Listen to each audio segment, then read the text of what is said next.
Hi, hey, hello, and welcome back to another episode of the Bovine Podcast, brought to you by Alberta beef producers. I'm your host, Kara Mastel, and as always, I'm happy to be here. The Canadian Agricultural Hall of Fame has announced its 2025 inductees, honoring individuals who have made significant contributions to the agricultural industry. One of the 6 members inducted this year is none other than Dennis Laycraft, who is the Executive Vice President of the Canadian Cattle Association. Dennis has championed Canada's beef industry for over 40 years, leading the Canadian Cattle Association in opening and defending markets and building critical capacity. He has played key roles in initiatives like the Canadian Roundtable for Sustainable Beef and Canada Beef. He's mentored many to ensure the industry's export capacity and competitiveness. Dennis is joining us on the Bovine today from Calgary, Alberta. First of all, thanks for joining us and congratulations on being inducted to the Agricultural Hall of Fame. How does it feel? Yeah, it's obviously very gratifying when you see a number of the people that have, first of all, nominated me and then sent in letters and just all of the congratulations I've received. It really means a lot. And I've worked with a lot of really outstanding people, so it's been, a very fortunate career choice for me. That's awesome. And I want to talk more about your reflections on that a little later, but I'd like to first start here on a little more about how you got here. So let's start. Where'd you grow up? I grew up, until recently, a ranch southwest in Anton, Alberta. So up there in the Porcupine Hills. When I went to school, I went to Olds College, actually, and eventually ended up working for the Alberta Cattle Commission for 9 years. I was their general manager for 5 of those years. So are you, the area where the ranch is, did you guys get any snow in that area in the last little bit? They got 5 inches of rain, but the snow was further west. 5 inches of rain, that's very welcome. Yeah. The springs, everything were barely moving, so this made a huge difference. And pretty much for everyone along the western slopes there. So that's awesome. So you went to Olds College. What did you take there? Livestock production. And that was always the plan, or what kind of made you decide post-secondary, Olds College, that sort of thing? At the time, if like anyone at that age, you're not quite sure of the career path. Obviously growing up in the cattle industry, I wanted to take some cattle production courses, and Olds had a great reputation, and it was an ag program that interested me. So from there, you went to the Cattle Commission? Well, I actually worked as a nutritionist and also a liquid fertilizer, but a nutritionist and feed representative for hydro fertilizers for a couple of years. And then from there, I saw the opportunity job posted with the Alberta Cattle Commission, and I applied for that. And, that began my career in the cattle organizations. Yeah, and talk about that process of, growing up on a ranch to going to work in nutrition and then eventually working for a commission. That's quite the change. Almost with, each of those steps, they were all in agriculture, and with the liquid feed business, we were working with ranchers. Obviously, once you moved to the Alberta Cattle Commission, we were there to represent farmers and ranchers and feeders. It was probably an easier transition than would be, to jump completely into a different industry. Fortunately, I already knew some people and, had a pretty strong background in the industry itself. Absolutely. So 9 years there. You're Calgary based now, correct? Yes. And you have been throughout your career? Yeah, the Alberta Cattle Commission, which became, of course, the Alberta Beef Producers office, was always in Calgary. It's kind of moved around a bit. It was in the Stockman Center at that time, just off of 27th Avenue. And then from there, we moved to the Deerfoot Atrium, later on in the 80s. And, the offices have been in one or the other tower ever since. Yeah. And from there, you moved on to the CCA, or was there steps between there?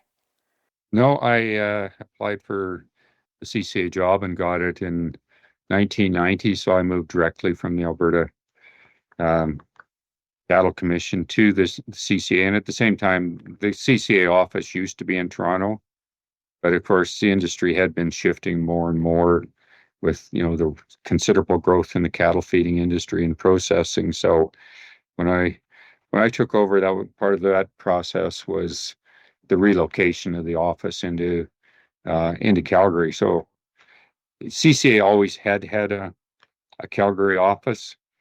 Chris Mills was their Western representative. He also was the person who hired me. He was the general manager of the Alberta Cattle Commission um, when I started, and then I succeeded him as the general manager. So I, ironically, when I moved, it was about 200 feet uh, as far as the office was concerned. Yeah, amazing. A big job change, but yet it's such a small industry in that way. Yeah, it is. Yeah. So, I mean, like you said, you started in 1990. The feeder groups were just coming up and there was lots of growth there. Do you want to talk about how you've kind of seen the growth change since then? Yeah, people are interested in our 90th. I kind of walk through kind of the decades because we did go through some periods in our industry. The 90s, that's the decade we really became an export focused industry. Cargill, we had the Canada-US trade agreement in effect. The Cargill plant had just opened. We had set up, I actually served as the first executive director of the Canada Beef Export Federation. A couple of us worked to get it established, which set up all of our offices in Japan, Korea, and other Asian markets, and Mexico. And, we were becoming a significant player in the world stage. We also at that time recognized, with the integration we have with the United States, the growing demand for well-marbled grain-fed beef. We focused in on changing our grading system. If you go back almost 40 years, our grading system used to be an A1, A2, A3 grade, which was heavily based on yield. In the 90s, we changed it to the A, AA, AAA, and prime grades, which harmonized our marbling standards with the United States. And we still maintained our yield grade calculations, but the real focus at that time became, on eating quality. I'm sure it's not a coincidence, as we changed the grading system, and we also changed how we marketed beef in Canada and around the world. We added cooking or preparation instructions at retail, and we'd seen a decline in beef demand really through the 80s and into the early 90s. And when those changes occurred, it just suddenly started to turn around, and we saw demand really continue to strengthen, from 95 on. And, that got us through, I'd call the year of growth. We saw the feeding industry continue to expand. We continued to grow our export share in markets, and that took us into the 2000s, which at the time everything was looking pretty strong until 2003. Yeah, absolutely. So that brings us into BSE. How did you manage the challenges it presented? You've been through all of that. That was a big part of our history. Yeah, fortunately, if you go back, we were monitoring what was going on in the United Kingdom, and it had spread into the continent in Europe, BSE, and we in 1997 had put in place our original feed ban. Seeing what was going on around the world, we also during the 90s brought two things forward. We brought forward the national checkoff legislation, which created the national checkoff, and to this day we're the only group that is collecting a national checkoff on all marketing. Pork has one, but it's just on imports. We had the national ID system established, really started to come into effect around 2000. So we'd recognized it was important. We did have stronger trace back capabilities. We had stronger import controls as well. All of those things, when we did find the first case of BSE, we had already taken measures to ensure that if it was going to be very isolated. It wouldn't have really opportunity to amplify. We were already working to prevent the risk, and interestingly enough, in 2001, CFI had presented a risk assessment that they thought we were past the risk of BSE with the measures that were in place. That turned out that wasn't the case. But because we'd already taken all of those steps, we'd been working with the US and had very harmonized procedures. We had a very, very strong conversation between governments with the United States. And it was interesting, the Secretary of Agriculture, Secretary Benham, I participated in the press conference when Lyle Van Cleef announced the fact that we had a case. I was aware of a highly probable for almost 3 days ahead of that. So, while you were hoping beyond hope that it didn't turn out to be a C, when it's a 99% likelihood, you were ready for it. Ben Thorlickson and Neil Yonke and myself took part in the original press conference, and then we handled the media. I did thousands, and that may sound like an exaggeration, but it isn't. During those BSE years, thousands of media interviews where we were able to talk about the fact our industry had been proactive. We had put measures in place. It was very isolated. It had never entered the food supply. And what was fascinating, besides the US saying they believed our product was safe, which was great to have another country saying that. By Father's Day in 2003, a couple of things happened. There were some retailers or food service companies that were sort of balking at selling Canadian beef. And there was one chain that there was a 4-H club from Mortlack, Saskatchewan, went and picketed it. And that made national news. And shortly thereafter, there was not a single retail or food service chain that wasn't carrying Canadian beef, as the science clearly supported that it was safe. And then we actually started to move into a beef shortage, and we saw barbecues from one end of the country to the other form as we were trying to work our way through. We were producing about 50% more beef than we could consume prior to BSE. So, in order to process more cattle, we had to sell a lot more beef domestically. And Canadians really, came to our rescue in no small way as they continued to buy. And we actually saw consumption between June and July go up 76% as Canadians stepped up to, basically which was really the case. Their feeling was we were being treated unfairly by our export customers, that the border should open. In the meantime, we were going back and forth to Washington while we were still managing the crisis and trying to get disaster relief in place for the industry, meeting with the U.S. and our U.S. counterparts, who we had a very strong relationship, and I always stress how important that is. I've often said it's a lot easier to look to your friends than to look for friends in a crisis. Certainly having that strong relationship we had with, our counterparts in the U.S., Australia, New Zealand, and Mexico really was another important part of that. On August 10th, the U.S. announced that they were going to open up to under 30-month boneless beef from Canada, and Mexico followed shortly. And that was a huge thing back to we just couldn't consume all the beef we were producing.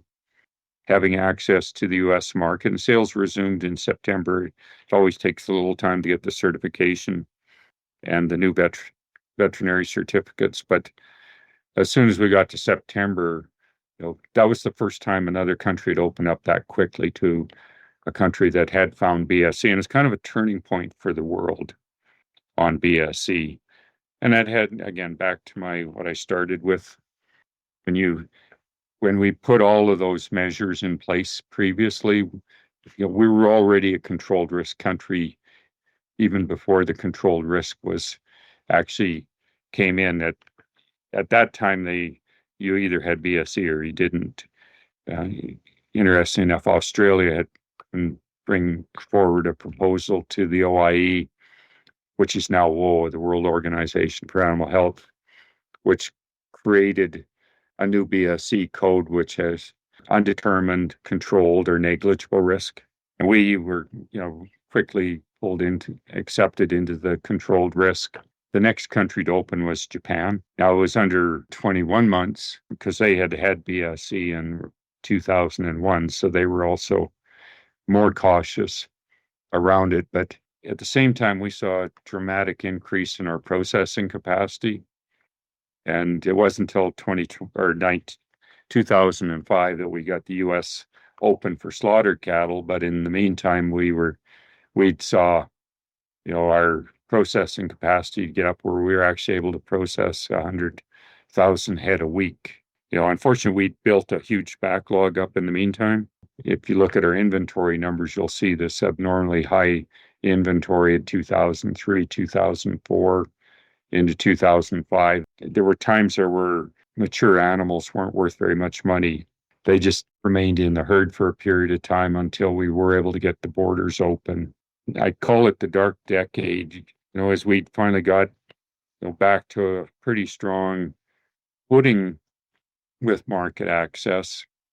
We still worked on many markets for another 15 years, but when you have your top three markets open, and of course Canadians continuing to support our industry, we're past the survival mode. We were starting to try and get back onto recovery. Then the currency, Canadian dollar, actually hit $1.10 US in that 2006 2007 period, and we were used to around a 70-cent dollar, and our prices were based off of the US market. So the prices went down in relationship to currency. Oil and was at record prices. It hit all the way up to $147. So we went into that kind of hyper period, and then the Great Recession hit in 2008. Oil fell from $147 to $35 between July and December in 2007. There was a whole bunch of things collapsed in the US. Then we're right into a full recession, which again, we survived through and got finally out of the 2000 to 2010 decade. And that was 10 years we're glad to see behind us. Oh, absolutely. That shows some serious resilience because, man, that's you keep getting kicked down over and over like that. It's sometimes hard to keep going. And I think a lot of people weren't able to. Unfortunately, when you go through that, it's especially the young producers that were most vulnerable. Mm-hmm. There's some talk that we almost lost a generation. As we're getting towards that 2008, 2009 period. You probably know Jill Harvey, but Jill had come to work for us, and she sat down and talking about we should create a young leaders program because we need to get young people really getting back and excited about our industry. The CYL program started in 2010. And I give just absolute full credit to Jill Harvey for getting that up and going, to Cargill for willing to step up and help be a sponsor. And we also had support from ALMA, the Alberta Livestock Marketing, our market agency. And that program, we've had hundreds of young leaders go through that, and many have become, you've had, Brody's a good example.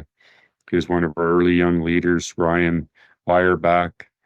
They become chair of their provincial organizations, chairs of our Beef Cattle Research Council, but at the same time, many of them are very active producers. So 10 to 2020 kind of became the recovery decade. We got negligible risk, or we're in controlled risk status. We continued to get other markets opening, and we saw a pretty good market rally in 2014, 2015. We were turning the corner as an industry to get back.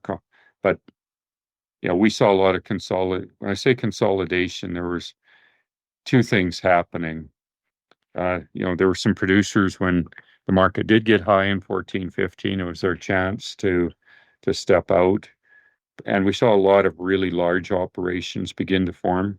If you went back to 1980, 1998, that was one thing I did mention, but we did have the anti-dumping and countervail cases that a number of us were tasked to lead our defense against, and we won that case.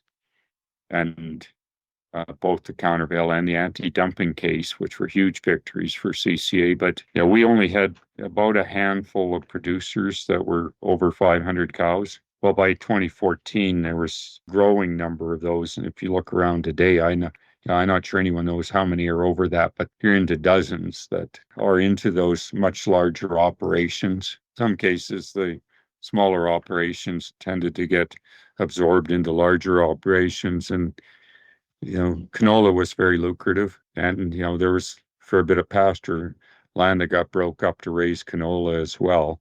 Canola and wheat and barley. I will talk about more when we get into the current market situation, but all of those things tended to lead to some more consolidation. But the producers that survived that were truly amongst the most efficient in the world.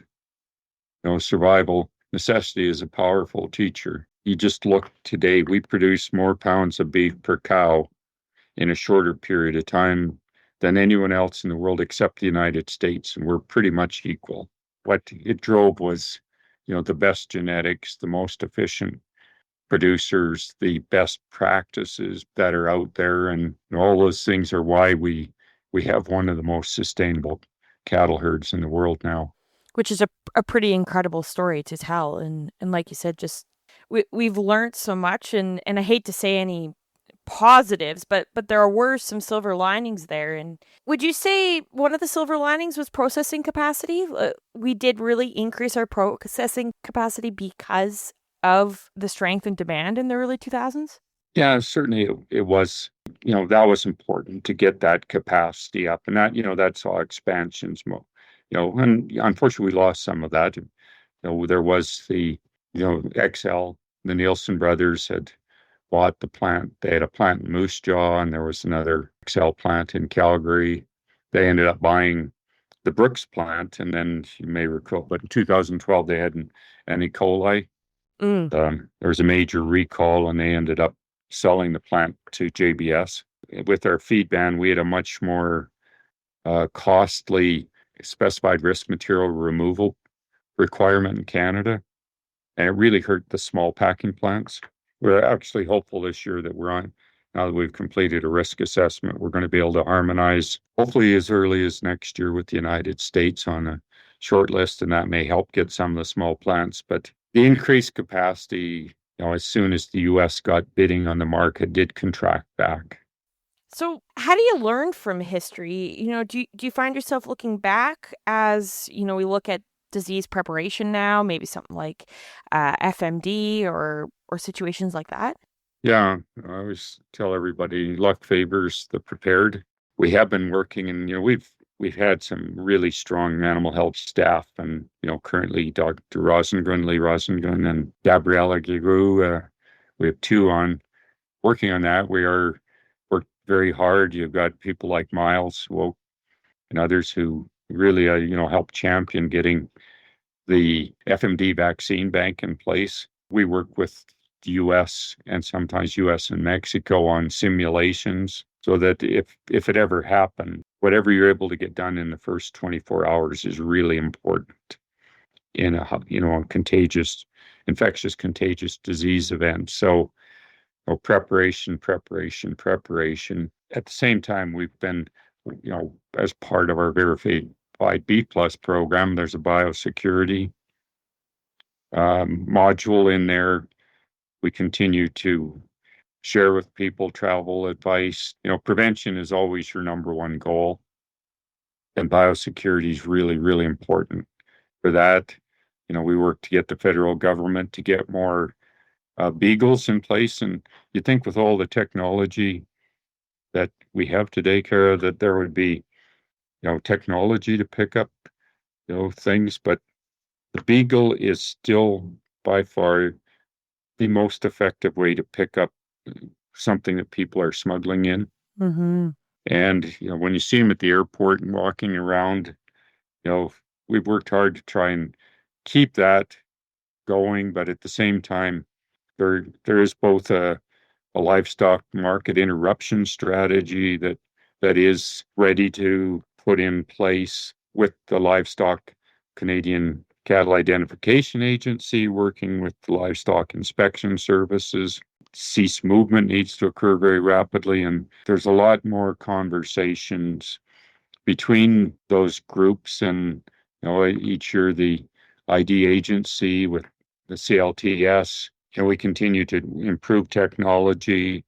We will see further enhancements in our traceability requirements over the next year to 2 years. Exports are so important to our industry that, you want to prevent an event if it happens, because it's usually beyond, it's not a producer that would be likely the source of an exposure, be able to get it contained and get back to export status as rapidly as you can. So I think it was Winston Churchill who had said, we should never waste a good crisis.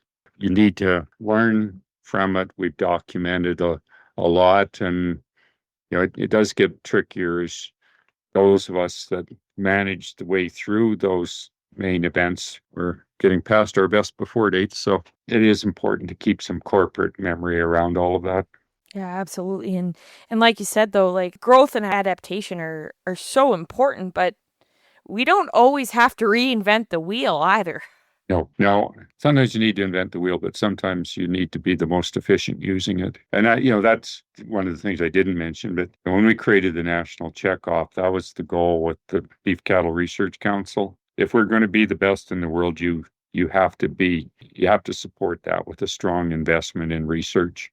And there's been such a remarkable team of producers and staff involved there, and we truly have done some of the best work. And during that decade of recovery, sustainability became kind of there was growing questions about the role of the cattle industry and climate change. And particularly coming out of Europe, there were all kinds of groups that were, trying to really promote a plant-based agenda. Because we'd done all of that work, McDonald's, who we have worked with very closely for decades, and Cargill, we sat down and said, they said they would like to launch the first sustainable beef claim in the world, and they felt Canada was the most prepared to be able to do that because they buy 100% Canadian beef. All of their patties come through Cargill operation up by Edmonton, and we had done all of this research and had verified Beef Plus. And so, we started sitting down together.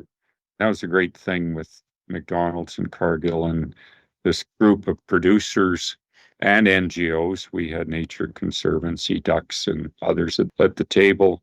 We actually, worked it down to where we could actually come up with a protocol that was practical, but still credible. And, we're the first country in the world to have a verified sustainable beef claim. And during that, especially the latter half of the 2010, 2020 decade, that sustainability, you saw lots of retailers pushing on suppliers to be making more commitments.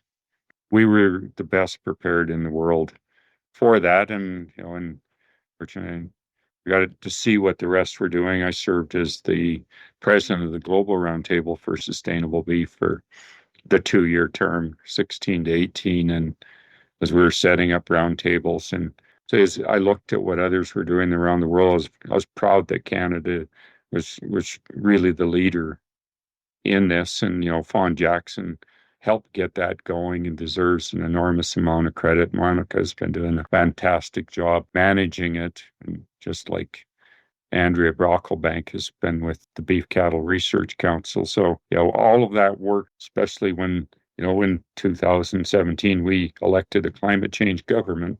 And, it took some work for them to recognize how sustainable Canadian agriculture and how sustainable the Canadian cattle industry was. And, we had great materials, and we're working with companies like McDonald's who are helping us tell the story. Ducks Unlimited were helping us tell the story. And that kind of got us into, the next chapter, which happened to begin with the pandemic. But there were some fascinating things came out of that. Before I jump past that decade, I should stop. I've been talking a lot. No, that's great. So, being ahead on that sustainability claim, how has that helped with consumer demand today? All of the beef we raise is amongst the most sustainable in the world. We were able to, with CRSB, we did our first sustainability assessment, and what that first sustainability assessment showed is that our carbon footprint was less than half what the world average was. Again, that's how efficient we are in Canada. Others takes a lot longer. They have lower weaning rates, lower rates of gain. You go down the whole list. But we're able to show that we really had a great story to tell, and that was at the same time we worked with ducks and Nature Conservancy, and again Jill Harvey got this started, but we released Guardians of the Grasslands. That was quite a remarkable success. It suddenly changed. There's this big conversation around the world driven out of Europe about deforestation, and the cattle were getting implicated as the main cause, which suddenly we were able to show that working with our conservation partners in Canada, and certainly in Canada and the US, preserving the native grasslands was really what was most important. Now they're a far more efficient way of storing carbon. Trees stored above ground. Native grasslands have very deep roots. It's stored very deep into the ground, and when trees burn, all that carbon is released. So suddenly we were able to show that if you didn't have cattle, those lands were probably going to get farmed, or they just degraded over a period of time without grazing. So having cattle on there was incredibly important to preventing conversion of those grasslands, and then secondly, to maintaining the health of those grasslands. So suddenly there was a shift, and actually the government of Canada eventually brought out a commercial talking about how important grasslands are. So we're able to shift two things: the idea that we were this huge source of the carbon footprint, but more importantly, we're a very strong contributor to not only preserving the grasslands, but with that, to biodiversity, which of course farmers and ranchers always knew, but it was getting that out to the general public that was important. And once we did that, we had at the same time created public and stakeholder engagement. Amy Peck is running that, but Jill was tasked to get that up and running. And we started to see a shift in more positive attitudes towards Canada's beef cattle producers and towards Canadian beef as more of that story was told. And that's carried forward into, it's gotten stronger as we move through the pandemic. Absolutely. And I mean, it's one thing to do everything right on our operations, but it's a whole nother to actually communicate to the consumer what's being done. It really helped to have Nature Conservancy, WWF were involved, Ducks Unlimited, being spokespeople saying how important the cattle industry is. People do trust farmers and ranchers, but when you hear it from the actual environmental groups, those other activist groups that will never change their tune, it's pretty hard for them to just come out and try and discredit those major conservation groups. In fact, it's impossible for them to do that. So having strong partners to help us tell that message, I think, was incredibly important. So let's talk about the last 5 years. I mean, it's been a bit of a wild ride there as well. A global pandemic, and now more recently, tariffs and difficulties with our largest trading partner. Do you want to kind of talk about how we've navigated some of these challenges in the last half decade? Let's start with the pandemic, but this is Trump too. So we had worked through. I didn't get into the mandatory country of origin labeling and all of the impact that created. And, that was another big battle that we fought and won, which cost him about $40 a head on every animal that we produced. So that's another one of those. And I mention that because it's starting to raise its ugly head again. But we were having our annual meeting, and Bob Lowe, ironically, was just elected president. As we flew home from our annual meeting, global lockdown occurred.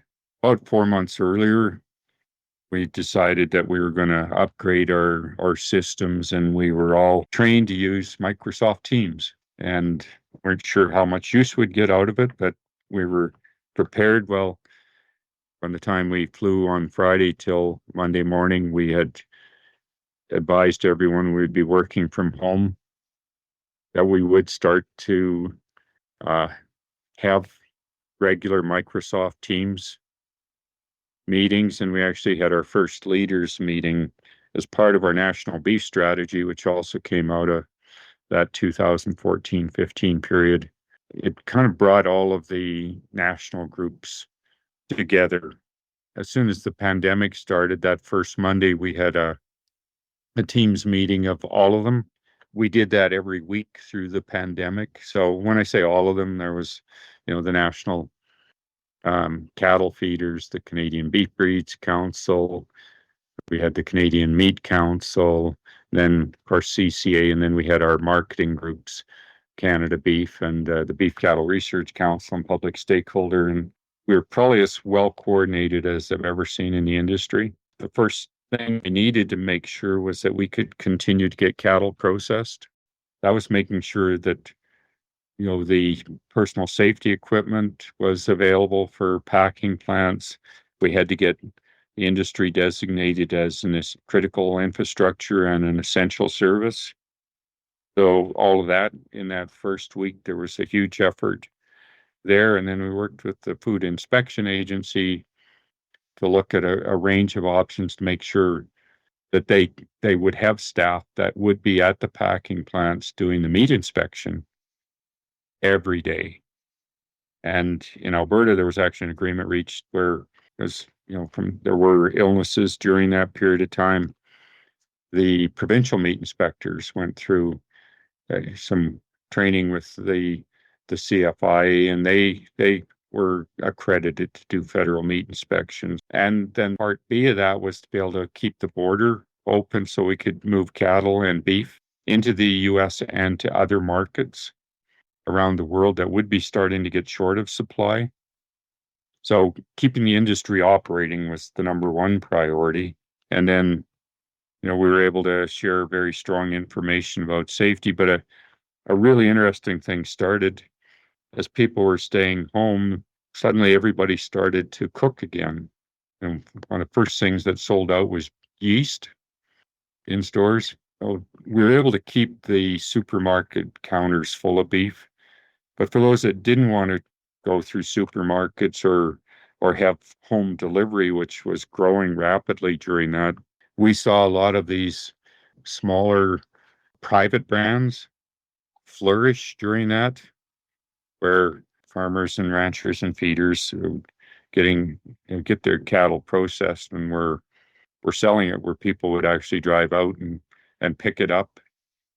And we were able to do all of that. I think one of the most innovative things that I saw during that, and give credit to our great friends at the Livestock Markets Association, but we needed to get cattle sold too. And Manitoba, they had one sale there where it looked like a drive-in theater. Everybody stayed in their vehicles. We were able to watch the cattle, and they bid by turning their lights on and off. Again, find practical ways to work your way through that. And one thing that became clear is people cook more at home. They obviously favored beef. There were all kinds of pictures where some of the Beyond Beef and other counters were full, and they're just about picked clean, all of the the beef, chicken, and pork in the retail stores. Long term, it's actually been quite good for beef demand, and I'm sure the other commodities would likely say the same thing. But people started to bring the product home and prepare it more, and that's a skill that lasts. Yeah, they realize that tasty steak can still be made at home. Well, particularly as prices have gone up, a restaurant, they didn't have the option, but when restaurant experiences did come back, well, beef is, gone up in price. You can still prepare it at home for pretty good value. And in the US in particular, it's just been remarkable how strong beef demand has remained as we continue forward here. And how long would you say it took for processing capacity to come back? Like we were backlogged for quite some time. Yeah, problem was there wasn't another outlet. The US plants were slowed down like ours. That was most significant in the latter second half of 2020 into 2021. So it's to bring capacity back into line, you could almost track the cattle price. So, it's just really probably into 2023 that we started to see that turnaround occur, somewhere in 2022. We had work to get set aside assistance, but it really came down to getting as many cattle processed as we can. And you did see some of the plants expand. Harmony expanded some of their capacity. You saw both Cargill and JBS, processing more days a week and, automating some of their handling facilities. That's one of those other lessons is do what we can to avoid getting, this wall of cattle that backed up. But sometimes, just circumstances, you can't have a whole bunch of idle capacity waiting for that moment. There's no business model where that works. So never a simple solution to that. No, it's not as black and white as we'd like to make, Mm-hmm. or we'd like to think it is sometimes. Yeah. So let's shift ahead to the current market landscape. Opportunities, challenges. Well, obviously the tariff threat is still there. Mm-hmm. We're going to start renegotiation. I know they call it a review, but it'll be a renegotiation of the Canada-US-Mexico agreement. The challenge there is the agreement works very well. We have strong support from producers in the US, despite what you hear from a couple isolated smaller groups. Strong support down there and Mexico, and recognize how important the integrated market is. So, the first thing is, to make sure we're able to protect that tariff-free environment, because there will still be efforts from some factions in the US to push for even a 10% tariff line to harmonize with what they're doing in the rest of the world. So that threat still exists, but what's exciting, obviously we've got record prices right now, but the demand for high quality grain-fed beef continues to grow in Asia. There's more demand than we have beef right now in Asia. I was just over there meeting with them, and all of their questions are about supply. When are we going to start to grow the herd? And that's not an easy one to answer. We are starting to see signs that both heifer and cows slaughter are down. Obviously, the price of replacement animals have really gone up. So every signal is that we're starting to not only retain but keep more heifers back in the system in Canada and the US. And right now, cattle are probably the most profitable part of any, or the beef calf operation, maybe the most profitable on any operation right now, where that hasn't been the case for, probably 15, 20 years. So hopefully we're starting to grow, but, I think it's going to be like everything, and it's probably better if it's a slow growth. In 14, 15, we saw a rapid increase in this 16, 17 in the market, trended down fairly quickly. The general feeling is this market's going to have legs under it for a few years here as we grow. And, each time you go up, you tend to create a new area in which your prices range, your low and your highs work their way up. We've got, great conditions. Hopefully this rain continues, because weather is going to be probably the most significant factor that will affect the extent that we retain. And if we do have good growing conditions like we did last year, there are parts of the U.S. still have droughts, so they're not going to grow very quickly. That's why, this market feels pretty good moving forward. But our never a dull moment in the business, I can tell you that. No, absolutely not. And it's too bad we can't lobby to Mother Nature sometimes, hey? Well, if we could, yeah. So, reflecting on the last, I guess, how long have you been in the industry? 35 years? Yeah, 40 years. Okay. So, what would you consider to be some of your most significant contributions to the industry during your time? Or maybe positive. I mean, we've talked about a lot of the struggles, but what are some of your fond memories of the time too? I think there's a lot of things and a lot of great people worked on this. It's never one person that carries these things over the finish line. I've worked with some of the most amazing people who have been, our presidents of CCA over the years. They're all, they're typically leaders who came up, were chairs of provincial organizations, and just absolutely remarkable leaders. I think seeing Canada become, one of the most respected um, world-class producers of high-quality grain-fed beef is probably one of the most gratifying things. As we were in Japan, one retail store, the consumer reviews were giving our beef the highest marks, right next to Wagyu, but that's Japan. You're never going to get a higher review than Wagyu. No. And just seeing, all of that work that went into the research on quality, on palatability, on our grading system. At the end of the day, it's people who buy beef that allow us to do what we do. And being able to be considered one of the premium products in the world doesn't just happen.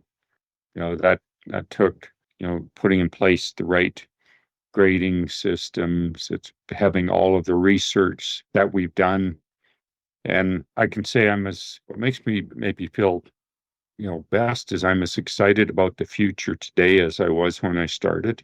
We turned that corner where there was all this negativity being sort of cast towards cattle industries around the world, beef producers. We're seeing that pendulum shift where, the industry is being recognized for most of what we cattle eat is not usable by humans. And we actually contribute to regenerative agriculture. The biodiversity, we're one of by far the most important factors around that. And even reducing food waste, we become a leader in doing all of that. So we're going from what was being a negative light being cast on our industry to where I believe we have the momentum to be getting that positive recognition that our industry truly warrants. So I think it's feeling good about where we're at today, maybe as gratifying as anything. There's lots of good victories.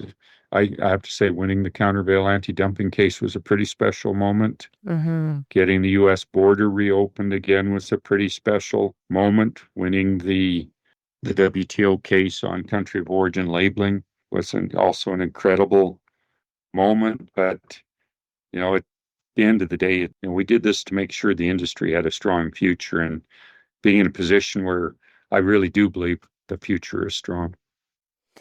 And speaking of a strong future, if anyone's listening to this that might be in, they might be in your shoes at Olds College right now, any advice for them going into the cattle industry?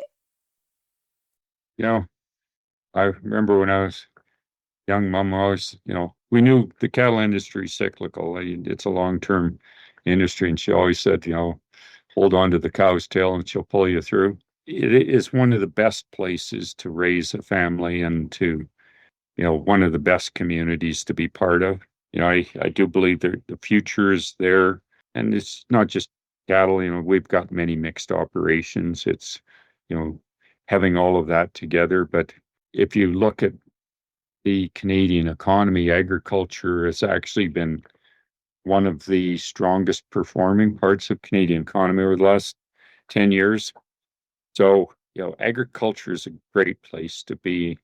And, I believe it's going to be a great place to be in the future. And, whether it's getting involved, in an association, or whether it's, the cattle operation itself, or it's a service to the industry, it's a great career opportunity. And what do you see in your future? What's next for you? Well, I'm going to be available to make sure we get through this review of the CUSMA USMCA and be available for those trade challenges. I'm not much good at doing nothing, I can tell you that. So I'll be doing a little more fishing than I have been, but I'll be keeping busy at something or another. Absolutely. Okay, maybe we could go a bit more into this Agricultural Hall of Fame first. Who nominated you, and talk about what the process of finding that out was like?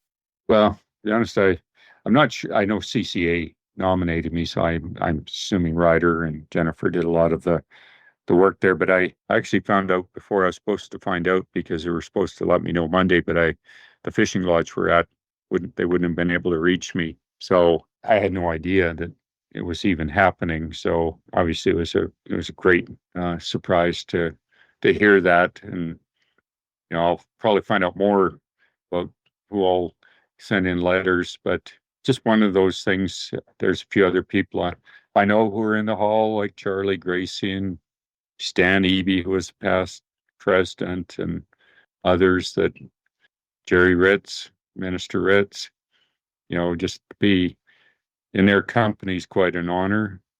And anytime you get in the nice notes afterwards from people that you have a very high respect for, and when they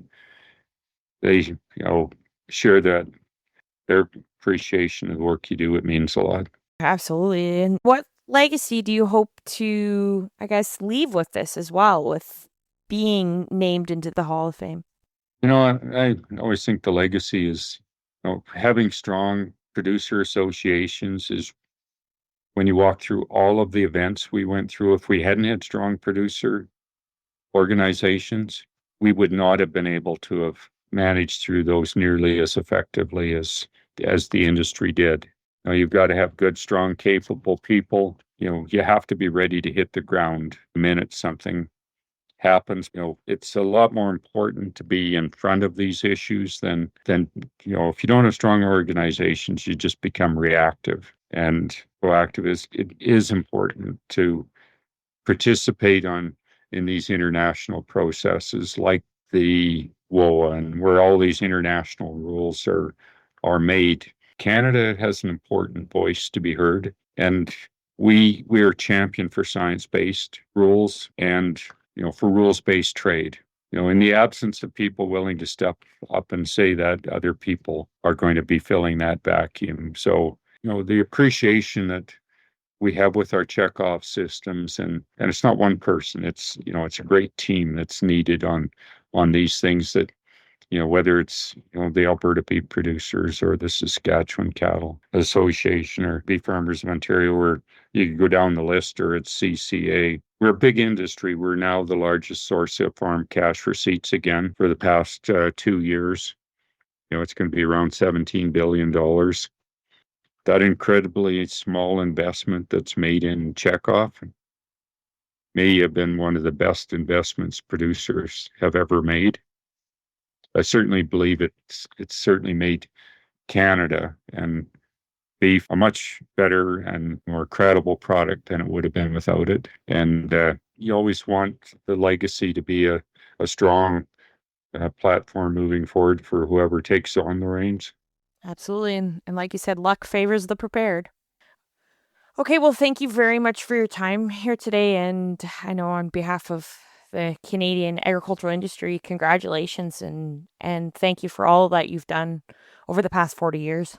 No, it's been a ride. I'm not sure it ever, well, some days it felt more like work than others, but more often than not, it didn't feel like work most days. It was something that I look forward to doing. So very cool. All right, Kara. Thank you very much, Dennis.